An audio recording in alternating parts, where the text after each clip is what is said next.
Assalamualaikum warahmatullahi wabarakatuh. Assalamualaikum warahmatullahi wabarakatuh. Perkenalkan, nama saya Maulana Nurfaisi Anugara dari kelas 1D TRPL dan NIM 362258302197. Nah, di sini saya akan mempraktekkan bagaimana cara untuk membuat IRD di MySQL Workbench. Dan pertama-tama di sini saya akan melihat modulnya.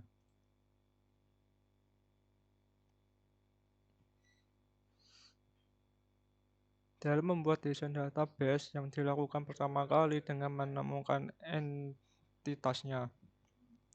Langkah-langkah menemukan entitas yaitu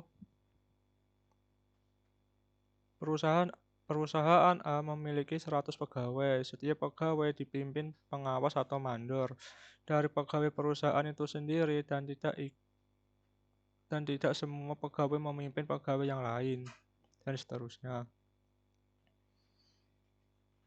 Nomor 2. Tandai setiap objek yang diwakili oleh kata benda yang ada di dalam ilustrasi tersebut. Nah, yang berwarna biru atau bercetak biru ini adalah objek. Untuk setiap objek tersebut, yakinkan bahwa ia memiliki karakteristik yang nanti disebut sebagai atribut. Dan yang disebut atribut adalah ini.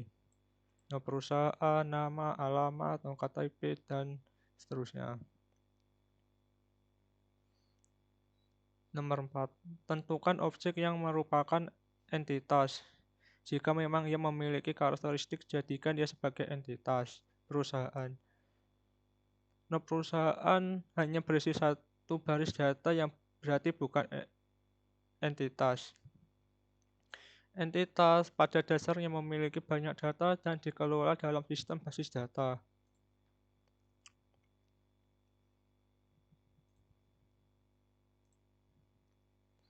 Pengawas, pegawai. Pegawai berarti entitas kuat. Entitas kuat adalah entitas yang dapat berdiri sendiri dan memiliki identitas yang kuat. Artinya, entitas ini dapat diidentifikasi secara unik tanpa tergantung pada entitas lain. Entitas lemah. Entitas lemah adalah entitas yang tidak dapat berdiri sendiri dan bergantung pada entitas kuat atau yang lainnya.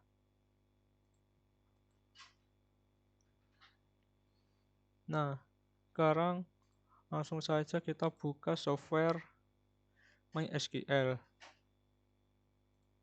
Di sini saya tadi sudah coba-coba membuat program.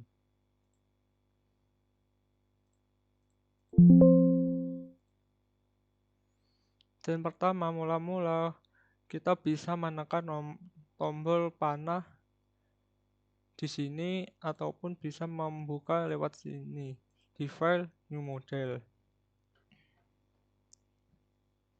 Setelah itu kita ngeklik 2 kali MyDB untuk membuat nama. Untuk nama di sini kalian bebas untuk membuat nama kalian, kreasi kalian sendiri. Tugas.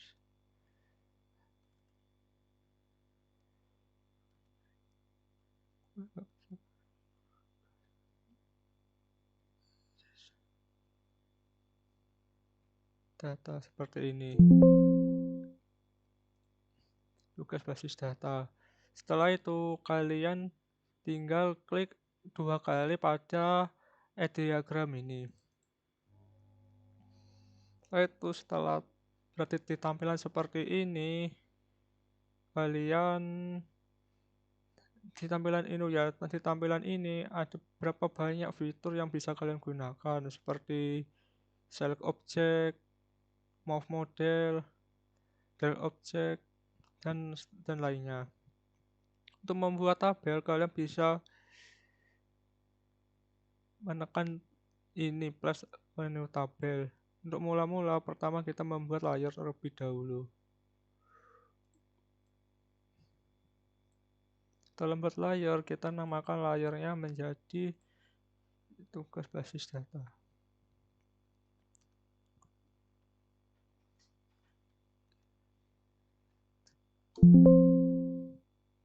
Setelah itu kalian silang, dan setelah itu kalian tinggal menekan tombol tabel tersebut.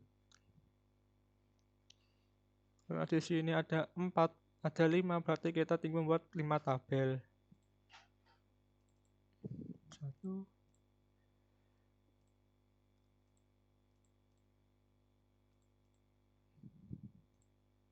2, 3, 4, 5. Setelah itu untuk tabel yang pertama kita bisa mengisinya dengan nama entitas pegawai.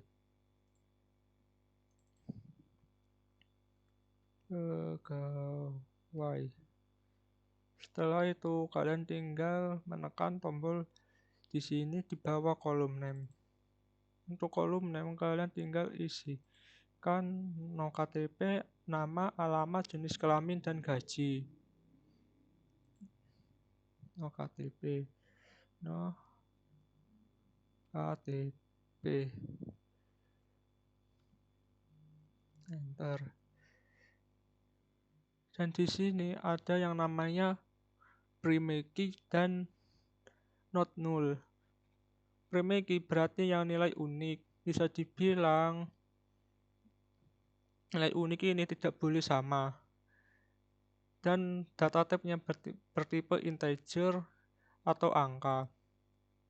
Kalau not null ini berarti tidak boleh kosong. Setelah itu nama, alamat, jenis kelamin.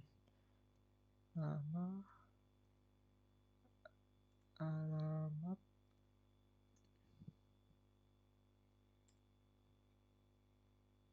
jenis kelamin. Ini yang terakhir, gaji. Dan untuk gaji, karena gaji bertipe angka, jadi kita isikan integer. Dan untuk jenis kelamin, karena jenis kelamin biasanya hurufnya pendek, PL, jadi kita kurangkan value-nya ini menjadi 10 saja. Dan untuk note number-nya kita aktifkan semua. Kita centang semua. Dan kita close. Kita delete aja dulu yang tabel 2 ini. Karena pengawas sama pegawai sama-sama memiliki atribut yang sama. Jadi kita tinggal kopas saja. Paste, duplicate. Tinggal ganti namanya aja.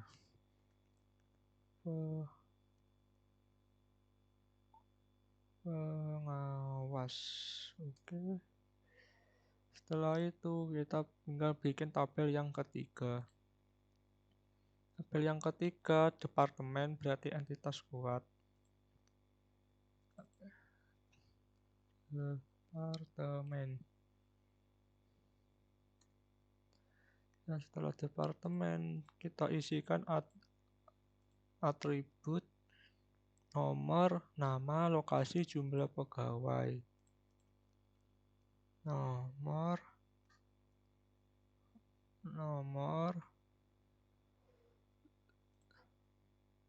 nama, lokasi, jumlah pegawai. Nomor, nama,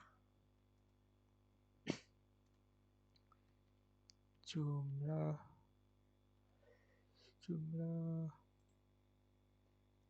pegawai. Nah, setelah itu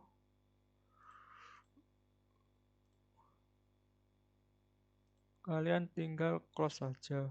Oh ya, jangan lupa aktifkan not nullnya biar tidak boleh kosong. Kita close dengan X dan tabel nomor 4 proyek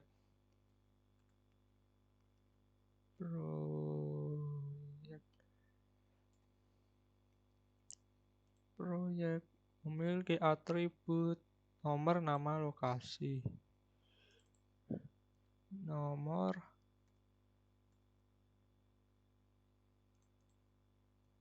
nama, lokasi. Oke. Dan untuk node nullnya kita aktifkan semua. Lalu kita close. Tabel nomor 5, tanggungan.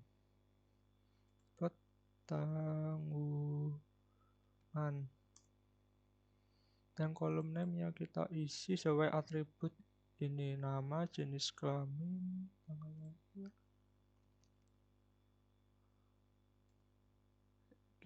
Nama kita ubah menjadi varchar. Varchar yang apa?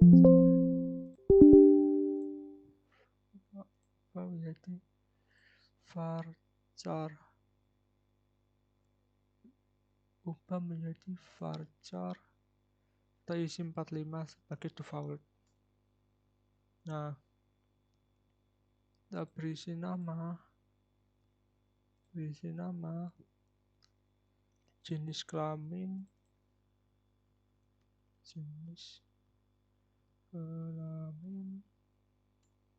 varchar juga 45. Nama kita nonaktifkan karena nama ada yang sama.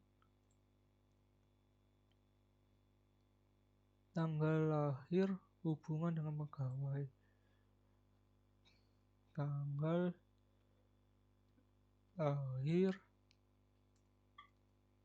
dan hubungan pegawai. Kita aktifkan semua node nullnya. Setelah itu jenis kelamin karena jenis kelamin pendek kita isikan value-nya 10 aja. Enter dan close tabel. Nah, setelah itu kita tinggal mengasih relasi. Untuk relasinya kita baca dulu yang ada di modul.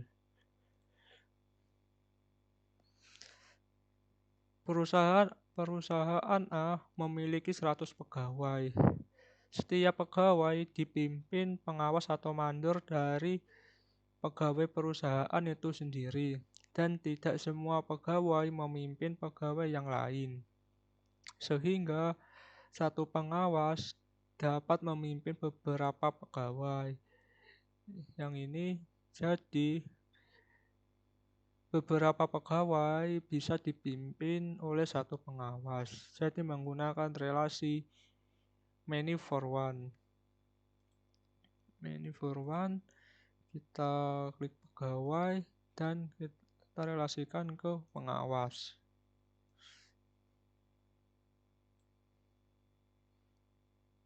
Dan setelah itu kita baca lanjut. Kita lanjut untuk modulnya. Setiap pegawai bekerja untuk suatu departemen, dan dalam suatu departemen dapat terdiri dari beberapa pegawai. Jadi setiap departemen dapat terdiri dari beberapa pegawai. Jadi menggunakan relasi main for one lagi. Kita klik pegawai dan departemen. Ntar kita rapikan dulu.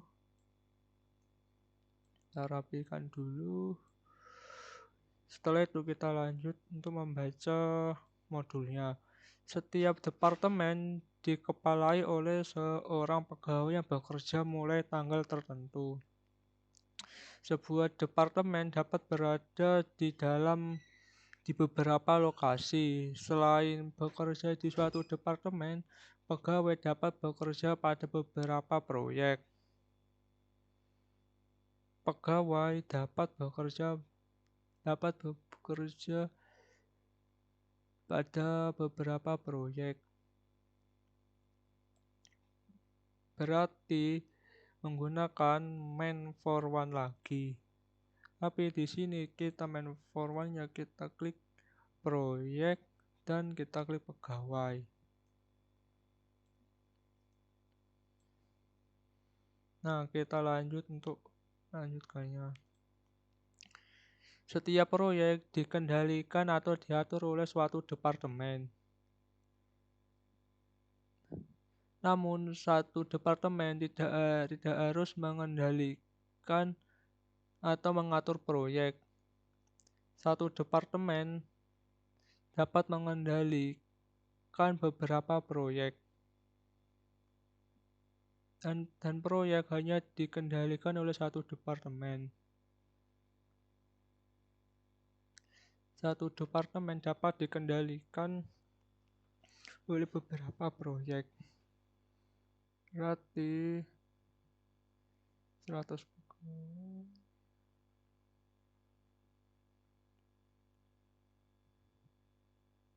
dikendalikan oleh. Berarti menggunakan sistem man for one juga, yang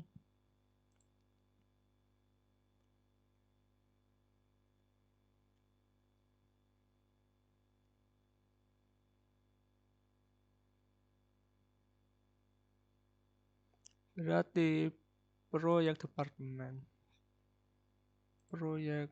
klik untuk departemen.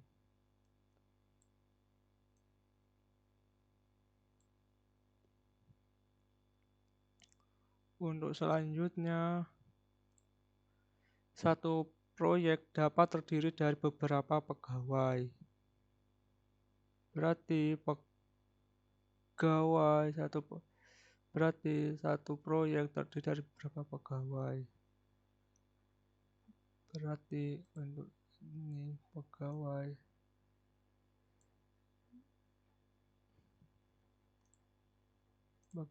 berarti satu proyek. Satu proyek terdiri dari beberapa pegawai. Untuk keperluan pengajian perusahaan memerlukan data tanggungan pegawai. Seorang pegawai dapat menanggung beberapa tanggungan. Berarti tanggungan man for one, tanggungan pegawai.